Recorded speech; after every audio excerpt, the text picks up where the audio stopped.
ওয়ালাইকুম বিসমিল্লাহির রহমানির রহিম। সম্মানিত শ্রোতা ও দর্শকবৃন্দ, আমরা ছোট ছোট বাচ্চাদেরকে যখন আমার সামনে আসে যখন জিজ্ঞাসা করি নামাজটা কি পড়ো, বলবো আমার মনে হয় ১০০ ছেলেদের ভিতরে বা মেয়েদের ভিতরে ২ জনও পাওয়া যায় না যারা বলে যে হ্যাঁ নামাজ পড়ি। আফসোস লাগতেছে, আজকে আমরা বাবা মা যারা আছি ৭ বছর বয়স থেকে বাচ্চাদেরকে নামাজের জন্য ট্রেনিং দিতে হবে। এই যে আমার পাশে দেখেন ২টা বাচ্চা আছে, এই একজন এই একজন। ওদেরকে আমি জিজ্ঞাসা করলাম নামাজ ফরজ না, আমি ওদেরকে এরপর বলছি যে নামাজ নিয়মিত পড়বা। আর ওর বাপ মারও দায়িত্ব যে ওদেরকে বলতে হবে যে নামাজ কেন পড়ো না। বাপ মাও পড়তে হবে, ছেলেদেরকেও নামাজ পড়ানোর জন্য নির্দেশ করতে হবে।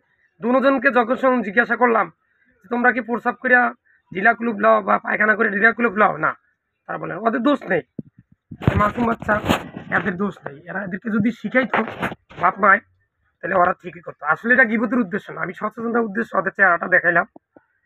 ওরা না শুধু এরকম, আমি দেখি শতে শতে হাজার হাজার ছেলেরা যাদের বাপ মায় বলতে হবে যে এই তোমরা টিস্যু নাও, পকেটে টিস্যু থাকবো, এই যে পকেটের মধ্যে টিস্যু রাখতে হইতো, এই পকেটে টিস্যু রাখতে হইতো, ঢিলাগুলো রাখতে হইতো। যখন পকেটে ঢিলাগুলো রাখবো, প্রস্রাব করবো, পায়খানায় যাইবে, তখন আস্তে প্রস্রাব পায়খানা যায় কি করতে হবে, পরিষ্কার হইতে হবে, যেটা রাসূলের সুন্নাত। এবং পরিষ্কার পরিচ্ছন্ন যদি না হন তাহলে আপনি আপনি কি নামাজ পড়তে পারবেন? আপনি প্রস্রাব করে যদি ঢিলাকুলুপ না করেন, পানি ব্যবহার না করেন, তাহলে আপনি কি করতে পারবেন না, নামাজ পড়তে পারবেন না। এখন এই ছোট ছোট বাচ্চাদেরকে যদি বাবা মা ৭ বছর বয়স থেকে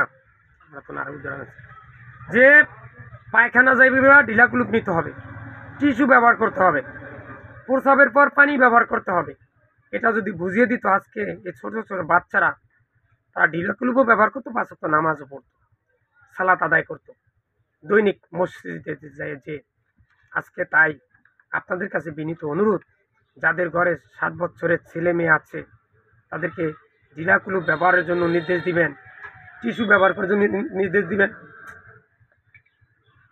এই কাজগুলো আপনাদের দায়িত্ব এবং কর্তব্য। তাই আসুন আজ থেকে আমরা ছোট ছোট ছেলে মেয়ে যারা আছি তাদেরকে বলবো তারা যেন ৫ ওয়াক্ত নামাজ পড়ে এবং পর্দার ভিতরে থাকে।